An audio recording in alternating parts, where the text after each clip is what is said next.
Hello, everyone. Welcome to the Red Leaf Card, your home for Canadian soccer news and topics. I'm your host, Jacob Charuk. On this episode, we'll be talking about Toronto FC, of the drama, and what's wrong with the team. But first, here's your fixtures rundown. Club Leon beats LAFC in the first leg 2-1. Forge FC lost to York United 2-1. Vancouver FC lost to Pacific FC 3-6. Calgary FC draws with Forge FC 1 apiece. Atletico Ottawa beats Halifax Wanderers 2-0. And discussing about this drama and what's wrong with Toronto FC with my guest, Jason Whissell. Jacob, thanks so much. How are you doing today, man? Doing great. And a lot of drama around Canadian soccer. And it's basically in Toronto. Yeah, I don't know if you can really pinpoint where the wheels kind of fell off with TFC because, in previous episodes when we were talking about them, we were like, okay, they're middle of the table. They're not winning. They're not really losing. They're just kind of there. But the wheels have really started to fall off. I mean, they currently sit in 12th in the Eastern Conference in MLS with a meager 18 points. But I mean, it's not all doom and gloom, but I don't even think necessarily it's the performance on the pitch, but it's the performance off the pitch. And they've had a number of problems lately. We talked about that brawl that happened in the stands, which you can't really fault the team for that. You can fault the organization for not having proper security in place, but you can't really fault the players. And they have had a number of injuries this year. Like you've got some big name players that are on the sidelines right now getting healthy and not on the pitch. But I mean, I'm going to ask you, Jacob, like where did this all go so wrong? Like in your opinion, what's the start of the downfall? I think the downfall might be on the starting of the fans. I think they just had enough with they can't win any matches, and they're really not interested in having any draws or any loss because it might be all about or even might be on Bob Bradley, for example. But I think even you could blame on the players. For example, Bernadeschi had a lot of drama with Bob Bradley, and he had to sit out for a match for his behavior. And what actually happened? Toronto FC won, but did the fans accept that win? No, they didn't. They just wanted Bernadeschi to play, and they think this whole thing. But what if Bernadeschi did not play all these matches? I think there is a weight of expectation when it comes to Bernadeschi. I mean, you think about it, he's the most expensive player on your team. He came in, heralded and lauded, and it's not just on him too. Lorenzo Insigne has barely found the back of the net this season, potting only 2 goals on the campaign so far. Those are your top 2 paid players on the roster. Now, I do want to I want to make sure that we know exactly where we stand here. Bob Bradley is currently in his 2nd season with the club only. So he's inheriting a team that went from championship caliber, and even if they weren't winning, they were at least competing for the championships. Like we're talking like top tier. And then pretty much since the pandemic, it started to kind of fall down. And I do appreciate, they say you're not supposed to talk about momentum in sports, but yes, there is momentum in sports. But I mean, it's one of those things where, it's been a downhill slide. And then Bradley was brought in to try and right the ship. And you bring in Bernadeschi, you bring in Insigne, so you're bringing in these overseas talents in order to be able to boost the club's on pitch performance. And last year, I mean, Bernadeschi found the net last year. So did Insigne, not to the same tone and not to the same numbers. But you can't just sit there and say, in a year and a half, everything's going to be all peachy keen and hunky dory, right? These course corrections in a team's trajectory take time. You can't just say, put in one player or put in a new coach and have everything fix itself. It doesn't work that way. And, from the fans being upset with draws, I'm sorry, have you ever soccered before? Because it kind of happens a lot. I mean, I appreciate there are weaknesses in this team, and you are still coming off of the reality of you had a championship team and now you definitely don't. And then there was the stretch where you had your team but they couldn't play in your country. And last year I think it was a honeymoon period. TFC was playing back at home, things were starting to get back to normal. We started to feel like we had turned the corner on the pandemic. But the problem is, once you get past that honeymoon period, you start to see the real product that's on the field. And it's not the same. It's not going to be the same as that championship caliber team. And you can't blame injuries on the coach. You just can't. But Bernadeschi came out and talked about, we need to have change.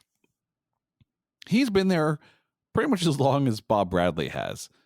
In your opinion, is it up to him to be speaking out like that? Or should it be some of the long-timers? And I do recognize the situation that it has to be. You got Bob Bradley and you got Michael Bradley on the pitch. Well, until he got injured. But it should be those veterans that have been there during the good times and now in the rough times that should be the ones speaking up, as opposed to someone who's been there about as long as the coach. And when I think about the fans, always I could go back. I actually go back this whole drama of attacking players, like for example, Mark Anthony Kay. There's even other teams, fans, even blaming their players. Like there was a drama with New York City FC. Oh, you're not playing really well. You're not doing what the fans want. Even for example, LA Galaxy. These are the teams who spent so much money on players and they're not performing well. I think the biggest common denominator with all those teams that you mentioned is that they all have had somewhat recent success, right? NYCFC, it's not that long ago since they won it all. LA Galaxy, we're talking about a team that at one point was the pinnacle of MLS performance on the pitch. And then of course TFC, you had, correct me if I'm wrong, 3 appearances in the finals in a short stretch of time, one of them being a win. So you've got teams that proved they can do it, and it's, in some cases, in very recent memory, proved they could do it. But we all know that sports can change on a dime. I do not believe fans should be taking it out on the players. You scream, fine.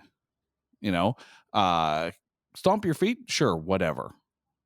Don't be throwing megaphones onto the field like that. That's not called for, right? And keep in mind too, these players, it's not like they're giving up. It's not like, if they weren't playing, if they weren't putting their all in, then yes, sit them or trade them or just whatever, right? But they're trying. To sit there and blame a team for not winning and just settling for draws, not even settling, but getting draws, you take out the reality that sometimes there are just better teams out there. If a bad team loses to a good team, it's not the end of the world. If a bad team draws with a good team, That's something to build from. And it's not like TFC is getting completely blown out of the water, right? You lose 1-0. It's sure you lost. You don't get the points, but it's not like you're an embarrassment on these players aren't an embarrassment on the field. They're a few tweaks away from being in the mix for a playoff spot.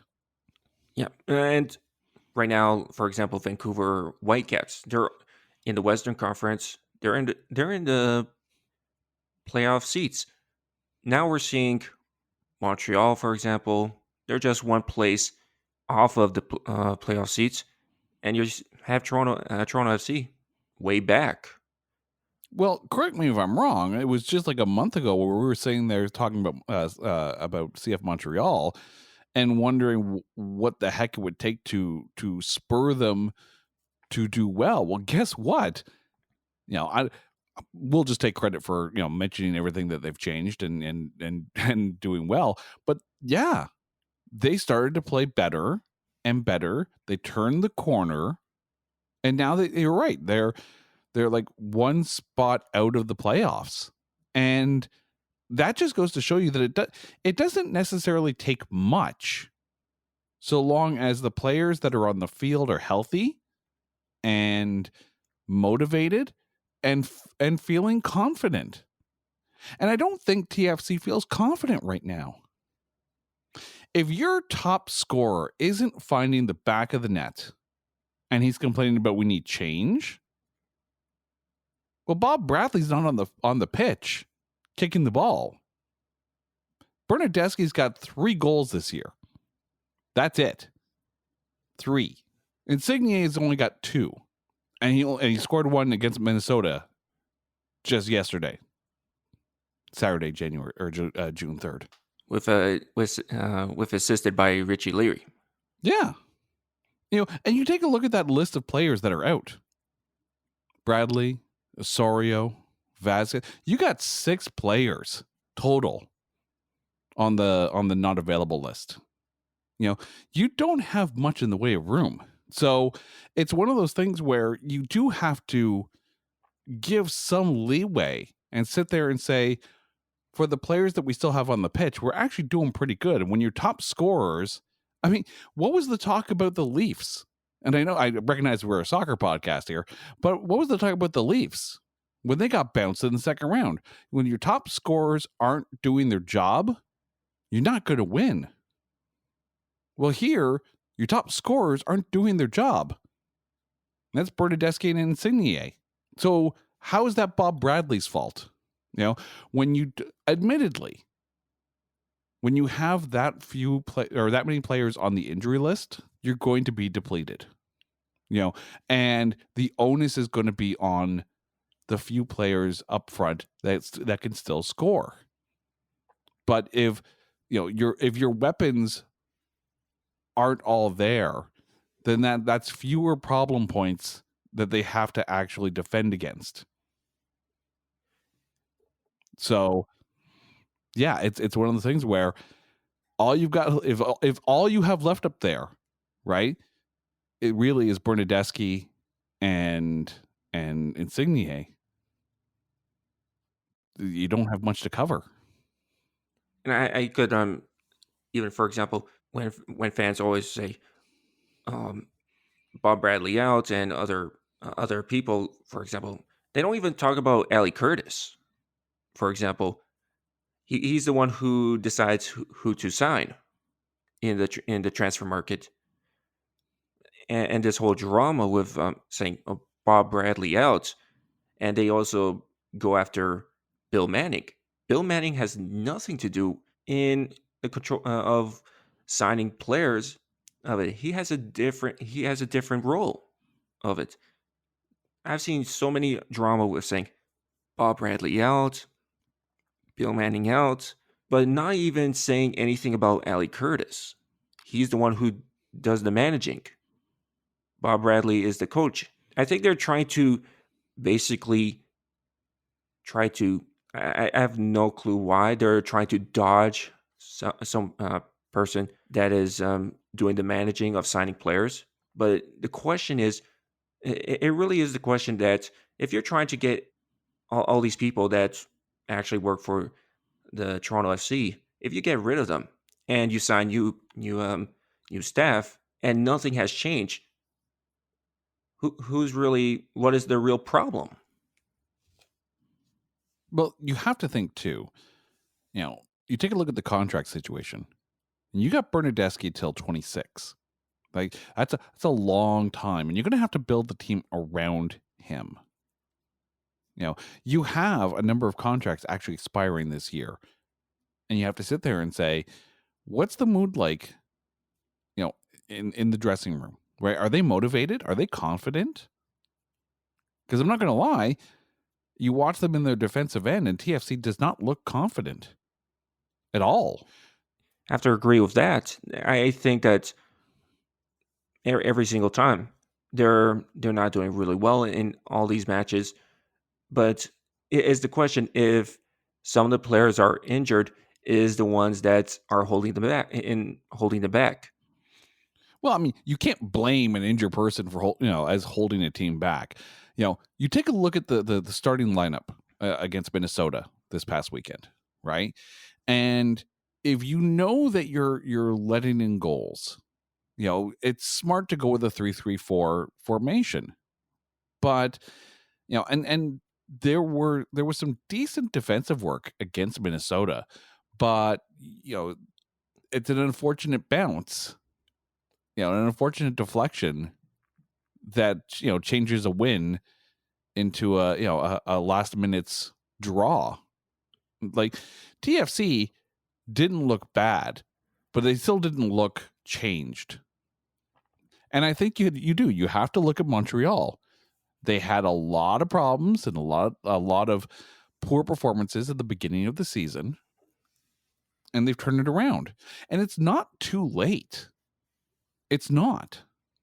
Now, you're going to lose Richie Larea on June 30th. Yeah, he just got signed to another team from his loan. Yeah, so the loan is ending. So there's another hole you're going to have to fill. I truly believe that this year you have to consider that it's a write-off year. It is. Let your good players heal. Deal with the players who do you want to bring back? Right? And I'm just taking a look at the contracts that are expiring at the end of this year. Gutierrez, Mbongu, Sapong, Mabalka, and again, I apologize if I messed up any names. Victor Vasquez, Antonglu, Ramsing. Like you have a number of players that you're gonna have to decide whether they're back next year or not. And if they're not, who are you going to replace them with? Where are you going to get them from? There's only so many players, really. And so I'll put it to you, right?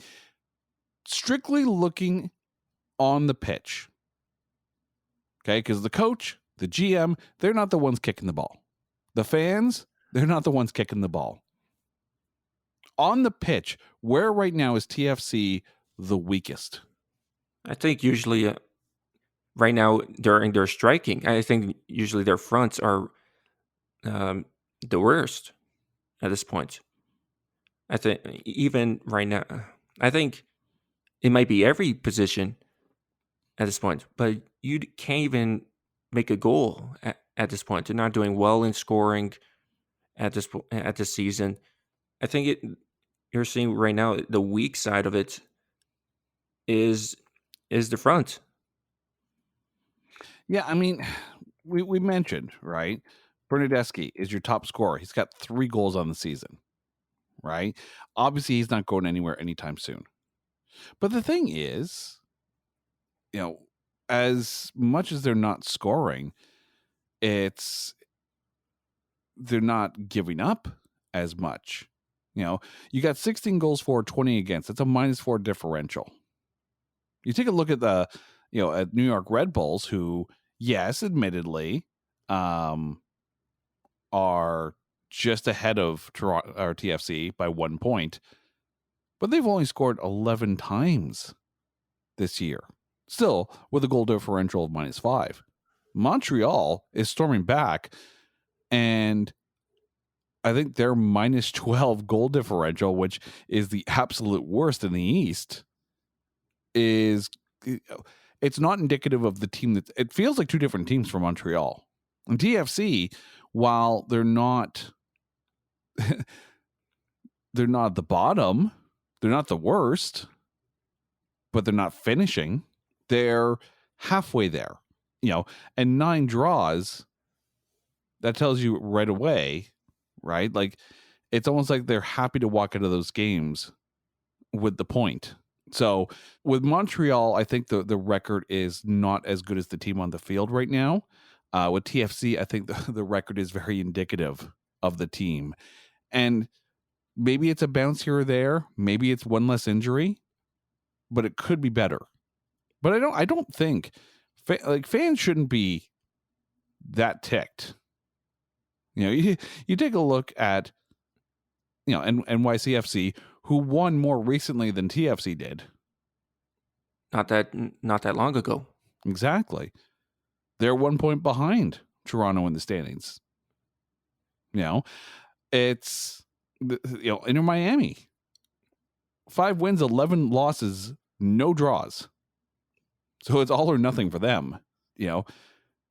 Are you a victim of the bounces? Are you a victim of the injuries? None of that is on the coach. So all this talk about Bob Bradley needing to go, I think it's the fans looking for a finger to point. Yeah, I think really it's just all to blame. It just goes back, for example, that whole drama from the Canadian Championship. It wasn't me. I didn't do that. Yeah. I just want to be angry. And now you see the whole drama. Now, if Bill Banning's name is called up, they just boo. Just because of his performance of the season. Which is unfortunate because, not every year you're going to be in the mix. And the league is getting bigger and the talent pool is thinning out. And there's only so much you can do with the money that you have. Ask the players, the ones who have or are taking the lion's share of that team payroll. Where's the output? Where's the return on that salary before you start pointing at the coach who's been there just as long as you have? But that's TFC. I do think it's going to come around, but I think the leadership needs to be on the field. When Michael Bradley's on the pitch, there's that veteran leadership. When Jonathan Osorio's on the pitch, there's that veteran leadership. And I'm not discounting the talent that Bernardeschi and Insigne have. But when it's all on them and they don't have that midfield and backfield support, you're lucky to get that draw. Yeah, and for example, right now Lorenzo Insigne had the captain's band during the Minnesota United match. I think now Lorenzo Insigne could actually have a lot of pressure for TFC onto TFC fans if they're not going to win matches. But the problem with the fans, why are they defending Bernardeschi and Lorenzo Insigne? That's my question mark at this point. That's really something I've always think about the fans. Why you're defending these fans? Actually, these 2 players.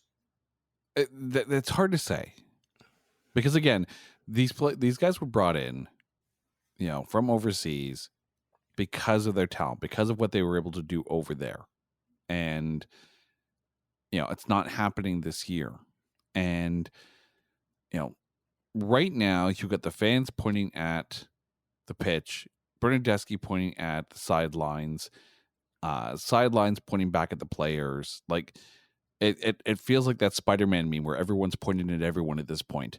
And at some point, someone's going to get up and say, this is what we need to do. And they're going to get on a roll. And it may not be this year. And it may not be with the squad that you see on the pitch for the rest of the season. But the other thing is that, let's say you swap out Bradley. Let's say you get rid of your coach. Let's say you do a complete sideline and front office overhaul. Fine. Now you have to have a new system in place. You're going to have players that, are going to feel like it's an environment where the players are dictating the shots with management, as opposed to management making the deals to help the team. And is that a good environment to come sign with? You have to think about what is the perception for the player. What's the selling point for a player to come and sign with TFC right now, given everything that's going on? If I'm a free agent, I don't want to walk into that. So this season, they need to turn it around. They need to show cohesion on the field, a good player-coach relationship, and moving forward. Then you're going to get players back interested in signing. I remember the last time that fans blamed on a player. They blamed Josie Altidore. That was the last time I heard fans just not liking the performance of Josie Altidore. When was like the time you're going to start pointing the finger on players? Well, I mean, there were times when I remember the finger being pointed at Sebastian Giovinco as well. Players are going to go through slumps. It's not an individual sport, but you can't deny that Josie Altidore's contributions didn't help bring that championship home years ago. So the players know. It's a what have you done for what have you done for me lately situation, and lately it hasn't been that good. It hasn't been horrible. It's been there. That's what you get when you get a lot, 9 draws on the season. But Montreal proved you can turn it around. And if you take a look over at the CPL, York United is proving you can turn it around. You and I were both talking about how York United, like, what's going on? And now they're sitting in third. It's proof positive that TFC can do it. You just need to honestly address the problems on the pitch and figure out how to make it work. Yeah, the whole thing about York United. Usually, I talk about this question about Toronto FC fans. Majority of Toronto FC fans don't even know even what the Canadian Premier League is, and they never even heard about York United. They don't even know that Dwayne De Rosario's son actually plays in that league, even in that team. And that should be a wake up call. Like, for example, even international national players that play for the Canadian team, Michael Petrasso also plays for York United. Even, for example, Nico Giansopoulos, he was called up for Vancouver Whitecaps because of injuries for that team, but he didn't have the chance to actually play, just for basically a backup. But still, I still think that if you look at York United, it's actually I think some Toronto FC fans, if you don't want to see the whole drama, you could just go to some York United games. If you don't want to see this whole drama being upfold and see them lose every single time, you don't like the draws, and if you want to see everything that's basically Canada, you could go to York United match. But I don't think they just don't. They just think that it's not popular that much, and I think that there's a problem with this whole thing that they think Major League Soccer just brings in the big players, but Canadian Premier League could actually make Canadian players improve to go to big leagues. Well, I mean, the thing is, soccer fans are going to know, right? Obviously, the players are going to know as well, but you know, it just doesn't get the as big a notice, or at least as far as a national notice goes. But I mean, the game is still the game, right? Teams can turn things around. It's proof. Because last year, York United was one of the better teams in the CPL. And with the beginning of this year, it wasn't looking good. You had ownership questions, you had attendance questions, and you had on-field performance questions. And somewhere along the way, someone started to say, "Hey, we need to turn the ship around. It's not too late. It's not too late to salvage the season." In fact, it was early enough that now they've won the last 3 straight. They're sitting in third place in CPL, right? They're doing much better. Ottawa, who was, one of the top teams last year, now sitting in 5th. But for the most part, the table's starting to feel a lot like last year's, with Vancouver taking the place, that Edmonton kind of held. But the thing with York United is that when the team as a whole sits and honestly asks themselves, what's going wrong? How do we tweak these things? And you make the changes and you see the results. And that's a positive feedback situation. We changed this. This did well. Let's keep doing that. And then you can sit there and isolate the little problems that come up after that when you realize what the big problem is. Montreal did it. York United's done it. The best teams do it. But with the CPL, I mean, it's a little different too. With TFC, you're dealing with a team that sits in 12th in the Eastern Conference in a conference that has 15 teams in a league that's got 30. CPL, you're dealing with 8? So, yes, admittedly, it's a much smaller microcosm of a situation where catch it early enough, you can turn it around very quickly. TFC is going to have a bit of a longer climb, but if they get healthy and they start to get that positive feedback from changes that they make, it's regardless of what level the league is, wherever you draw your inspiration from, it can be done. Yeah, like right now, the Canadian Premier League just having to wait for 2 more teams to expand, having in Saskatoon and Windsor. Mm-hmm. And it's going to grow. It's going to grow soon. Yeah. I want to ask you, though, because, I mean, this one, you know me. I've been kind of big on Pacific, watching them this season. And I think they're doing very well, despite the fact that, they were handily beaten by the Whitecaps in the Canadian Championship. And we'll talk about that a little bit later. But you've got Pacific a point behind Forge right now. But to me, Pacific feels like the best team in the CPL, regardless of what the records say. So I'm tossing it to you right now. To you, who's the cream of the crop in the CPL? It really is the question. Yeah, it's really that question mark. Is who you're actually going to pick in this one? Would it be Forge or Pacific FC? Might say Pacific FC, how they're performing right now. Yeah, like we got to talk about that Canadian Championship game against Vancouver. Yes, they lost, and they lost handily.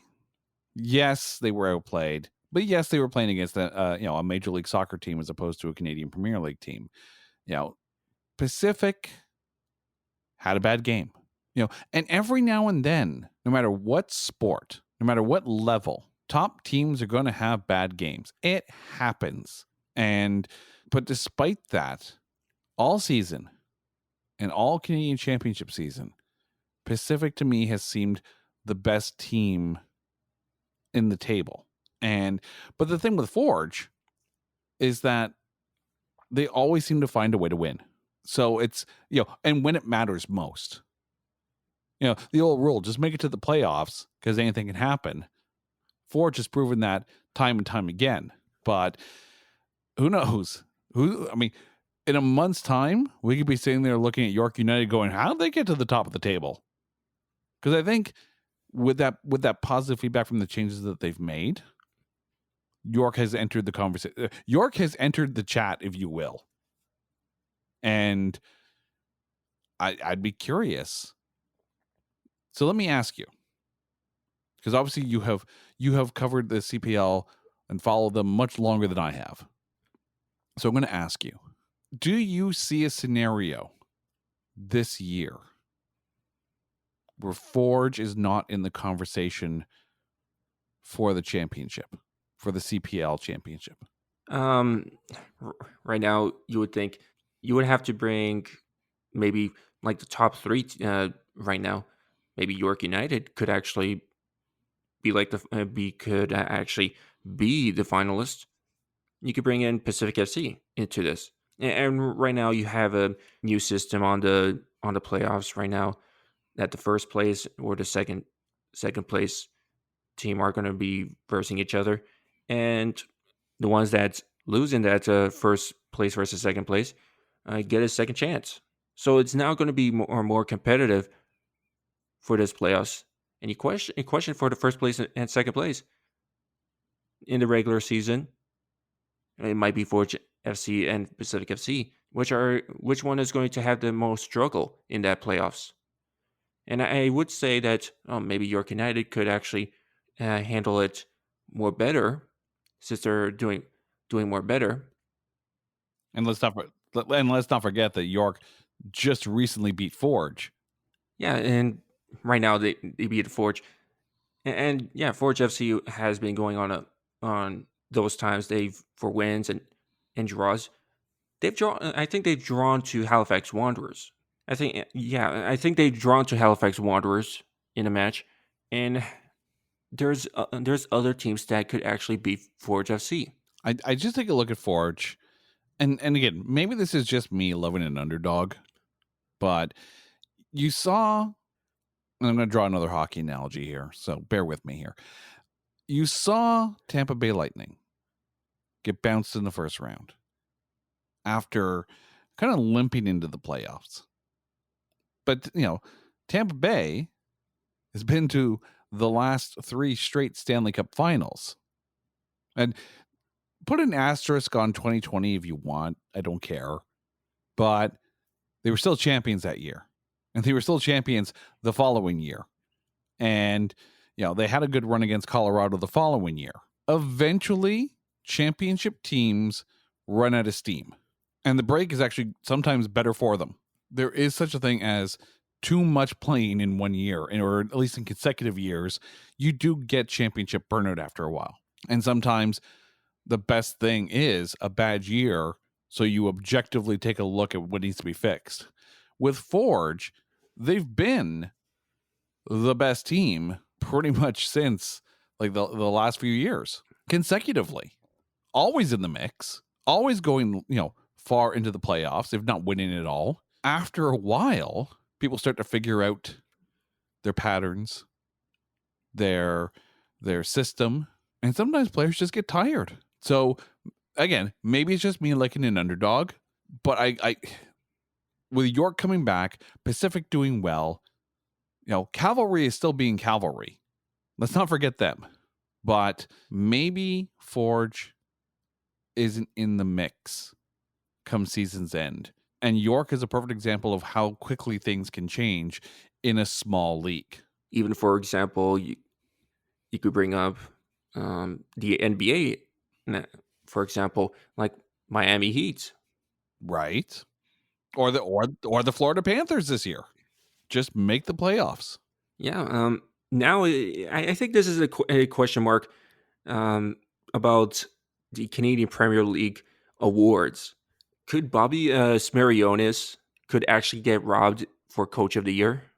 Before I answer that, I'm going to ask you, who would take it aside from him? In my opinion, I think the finalists could actually be Martin Nash, um, even for example, the Pacific FC's head coach.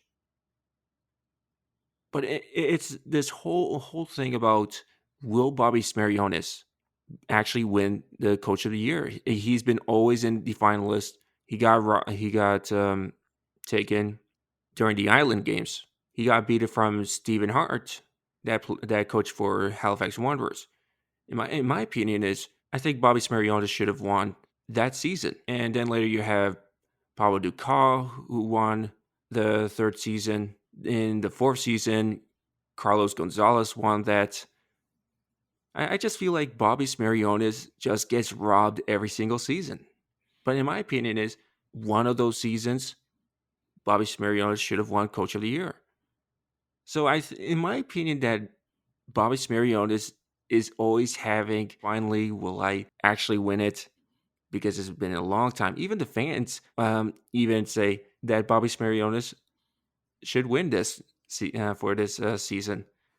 But a real question, it is that question. There are other teams that are actually improving that could actually win it. I mean, let's put it bluntly. And we talked about this with Bob Bradley.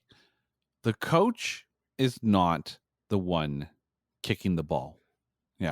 So if Forge FC has the best team on the pitch in the entire league, like best players are just going to do the best thing, then the coach doesn't have to do much, really. But you take a look at, James Merriman with Pacific, right? Bringing Pacific up to a level that is in talk right now or at least in the discussion of best team in the CPL. You got Martin Nash, who you mentioned. Honestly, if York United makes noise in the postseason after a disastrous start, you have to consider that that's what a coach does. A coach makes changes. A coach surveys the problem and finds a solution. But if Bobby Smyrniotis is, if Forge doesn't win it all, or at least find themselves in the final, like, if a good team does well, that's the team. If a good team doesn't do well, it was also the coach's job to help build them back up. And maybe that's where the Bob Bradley discussion has come back with the TFC. What is Bob Bradley doing to inspire, to get the most out of the players on the pitch? With Bobby Smyrniotis, I mean, if Forge is in the mix, then yes, absolutely, he's got to be in the conversation. And maybe he's the Susan Lucci of CPL coaches, always nominated, never winning. It's possible. But if you're Goliath, David is always going to be the one that's looked at. Right or wrong, it's usually the way it goes. Yeah, even for example, I've heard lots of fans say that Bobby Smyrniotis should coach for Toronto FC, but it didn't happen. Not yet. But also, let me ask you, if you're Bobby Smyrniotis, do you want to step into that situation? Because remember, as the coach, you're just dealing with the system and the players. You're not the one bringing the players in, exactly like you mentioned. So if there's a disconnect with the GM getting the players on the pitch to help the team and fix the product, how much more as a coach can you do? Well, I really think that I don't think that Bobby Smyrniotis is going anywhere because he signed a 3-year contract with Forge FC. So I think Toronto FC has to find another option into this, but he could still buy out his contract. Yeah, but again, if that's the situation in TFC, I mean, me personally, I would not want to be, I wouldn't want to jump ship into that because, you come in having been arguably the most, if not the best, the most consistent coach in CPL, and you step into a minefield of a situation with TFC. Maybe not the best option, but stranger things have happened. But I just think that in the CPL Coach of the Year debate, I don't think he's in there because he does have the best team on the field for the most part. And you have to take a look at James Merriman and Martin Nash as much more coach-oriented choices for that award. But again, that's just me. Well, could be this season could actually Bobby Smyrniotis. Hopefully he could actually win it. But we could talk about the Canadian Championship. Could Vancouver Whitecaps actually win this finals? I would say don't ask me because I've been wrong with pretty much almost every single pick I've made. So, I would say don't ask me, but I'm still going to put my 2 cents in here on this one. First things first. Let's talk about Vancouver for a second, and it's really good to know that Ali Ahmad has been cleared by the hospital and returning to the team after losing consciousness apparently on the field and a 17-minute stoppage. So happy to hear that he's been cleared by the hospital. The thing is, if we're just looking at the match itself, Montreal comes in having defied all expectations. I mean, I was sitting here thinking they were going to lose in the first round to Vaughan. That's where Montreal was at the beginning of this tournament. And yet, here they are now in the final. Like, when I say the turnaround is impressive, it's impressive. And they look not necessarily unstoppable, but they look much more determined and a much stronger team than when we first started talking about this tournament. And I wonder how much of that's going to carry on and into this final. Now, did they lose recently to Philadelphia? Yes, they did. But Philadelphia is also one of the best teams in the East. They've drawn to Sporting Kansas City. Mm-hmm.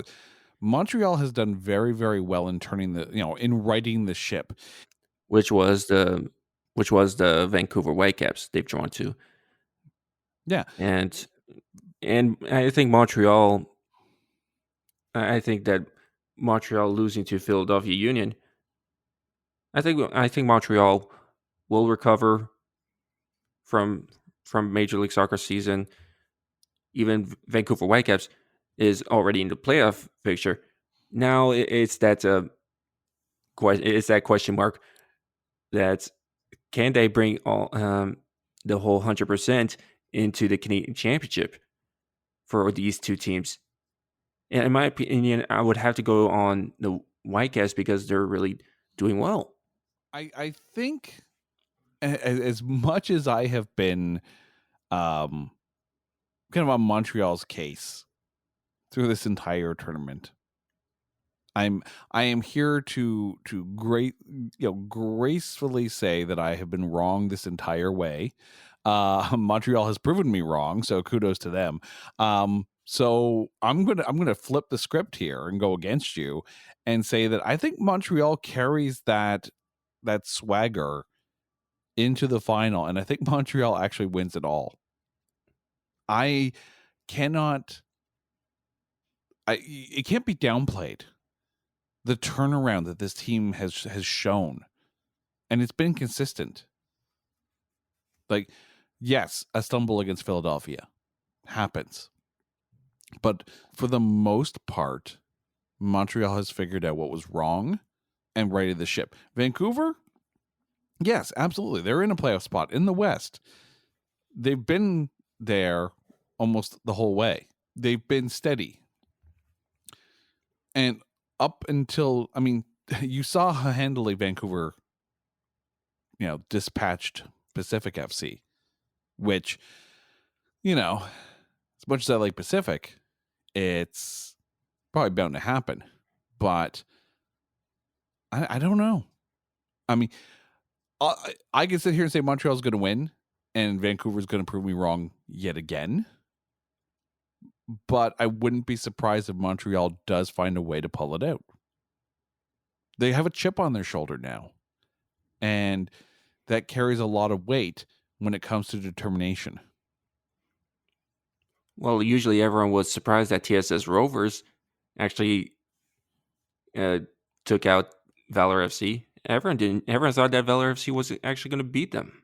There are a lot of parallels with this Whitecaps Montreal final with the Panthers Golden Knights, where Montreal is definitely playing the role of Florida in this case, and Vancouver is definitely playing the role of the Golden Knights, where the Whitecaps were arguably one of the best teams of the field going in, but Montreal time and time again have proven that they they're here, they're game, and they're ready to go.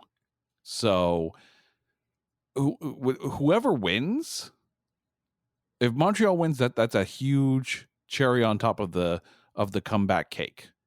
If Vancouver wins, it doesn't diminish what Montreal was able to accomplish.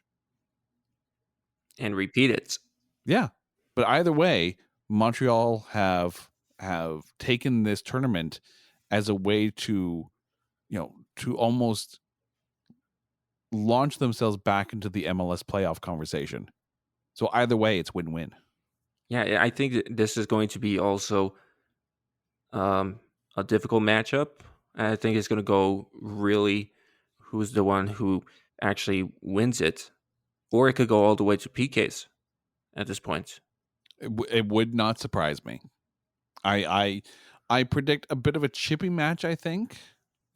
Obviously not like a Montreal-Toronto match, but I think they're going to come in, like I said, chip on their shoulder, and I think that's going to play out on the pitch. And they're not going to take any prisoners. And if they lose, it's because Vancouver was just a better team, but they're not going to make it easy for them. Yeah. So that's full time in this episode of the Red Leaf Card. Thanks for listening. Until next time, I'm your host, Jacob Charuk, subbing out.